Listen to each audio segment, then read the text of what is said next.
Reimbursement బకాయిలకు మాత్రమే ఆపలేదండి. ఆయన ముఖ్యమంత్రి అయిన ఈ 7 నెలల కాలంలో ఫీజు రియంబర్స్మెంట్ ని ఆపేశాడు, అమ్మఒడిని ఆపేశాడు, చేయూతను ఆపేశాడు, మెడికల్ కాలేజీల్ని కట్టడం ఆపేశాడు, నాడు నేడు స్కూల్స్ రెన్యువేషన్ ఆపేశాడు. అలాగే మీరు చూస్తే 0 వడ్డీ పథకాన్ని ఆపేశాడు. ముఖ్యంగా పేదవాళ్లకి చాలా అవసరమైన ఆరోగ్యశ్రీని ఆపేశాడు. ఇక వాలంటీర్ వ్యవస్థని ఆపేయటం మనం అందరం కూడా చూస్తూనే ఉన్నాం.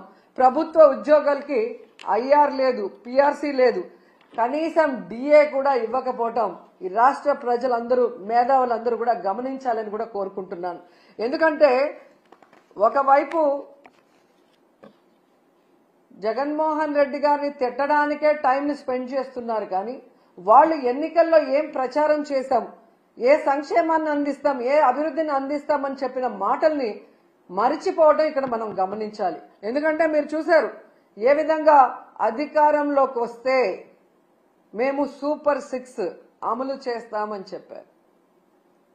ఈయన లోకేష్ అయితే మేము సూపర్ 6 అమలు చేయకపోతే నా కాలర్ పట్టుకొని అడగండి అన్నారు. ఏ కాలర్ అండి? రైట్ కాలరా, లెఫ్ట్ కాలరా? అంటే కాలర్ పట్టుకొని నిలదీసి అడిగితే తప్ప మీరు సూపర్ 6 అమలు చేయరా? ఈరోజు చూస్తే చంద్రబాబు నాయుడు గారు ఎంత కూల్గా సంపద సృష్టించాక, ఆదాయం పెరిగాక అప్పుడు సూపర్ 6 ని అమలు చేస్తామని చావు కబురు చల్లగా చెప్తున్నారు. మరి ఆ రోజు చంద్రబాబు నాయుడు గారు, పవన్ కళ్యాణ్ గారు ఎన్నికల్లో ప్రచారం చేస్తున్నప్పుడు మీకు తెలీదా? ఎందుకు ఆ రోజు ఇదే మాట చెప్పలేదు? మేము వచ్చాక, సంపద సృష్టించాక, ఆదాయం పెరిగితేనే సూపర్ 6 అమలు చేస్తాం, లేకపోతే చేయలేమని ఆ రోజు ఎందుకు చెప్పలేదని అడుగుతున్నా. ప్రజల్ని మోసం చేయాలన్న ఆలోచనతోనే కదా అబద్ధం చెప్పారు. మళ్ళీ మీరు చూస్తే చాలా ఎటకారంగా చంద్రబాబు నాయుడు గారు, మీరు కూడా వినుంటారు, పెద్ద గొంతేసుకొని చెవులో మైకు పెట్టుకొని, తమ్ముళ్ళు బటన్ నొక్కుతాడంట జగన్మోహన్ రెడ్డి, బటన్ నొక్కడం పెద్ద విషయమా, మూలనున్న ముసలమ్మ కూడా బటన్ నొక్కుతుంది అని ఎటకారంగా మాట్లాడాడు. మరి మీకు కూడా 73 ఏళ్లు పూర్తయ్యాయి కదా, మూలనున్న ముసలమ్మ బటన్ నొక్కగా లేంది 73 ఏళ్ల ముసలోడివి మీరెందుకు నొక్కలేకపోతున్నారు ఆ బటన్ అని ముసలోళ్ళందరూ గుసగుసలాడుకుంటున్నారు. మీకు వినిపిస్తుందా?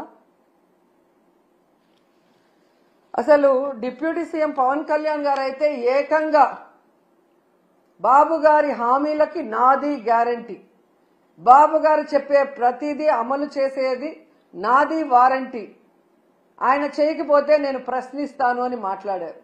మరి ఈరోజు పవన్ కళ్యాణ్ గారు ఈ సంవత్సరం ఇవ్వాల్సిన తల్లికి వందనం, రైతు భరోసా, నిరుద్యోగ భృతి, ఫ్రీ బస్సు, ఆడబిడ్డ నది ఎవరిస్తారు?